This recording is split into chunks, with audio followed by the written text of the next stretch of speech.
ലീഗിന്റെ നേതൃത്വത്തിൽ മുണ്ടക്കൈ ചൂരൽമല ദുരന്തബാധിതർക്കായി നടപ്പാക്കുന്ന ഭവന പദ്ധതിക്കെതിരെ വീണ്ടും പഞ്ചായത്തിന്റെ നോട്ടീസ്.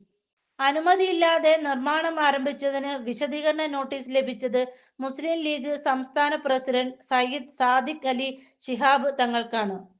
ഭവന നിർമ്മാണത്തിനായി വില കൊടുത്തു വാങ്ങിയ തൃക്കൈപ്പറ്റയിലെ ഭൂമിയിൽ ചട്ടവിരുദ്ധ നടപടി കണ്ടെത്തിയെന്ന് കാണിച്ചാണ് നോട്ടീസ്.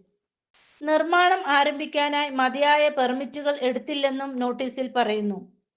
7 ദിവസത്തിനകം കാരണം ബോധിപ്പിക്കണമെന്നും നിർദ്ദേശമുണ്ട്.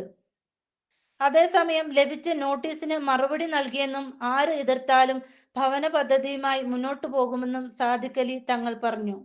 തൃക്കൈപ്പറ്റ വില്ലേജിൽ 11 ഏക്കർ ഭൂമിയാണ് ലീഗ് വില കൊടുത്തു വാങ്ങിയത്. ഇത് തോട്ടഭൂമിയിൽ ഉൾപ്പെട്ടുവെന്ന് വ്യക്തമാക്കി ലാൻഡ് ബോർഡ് ഉടമകൾക്ക് നോട്ടീസ് അയച്ചിരുന്നു.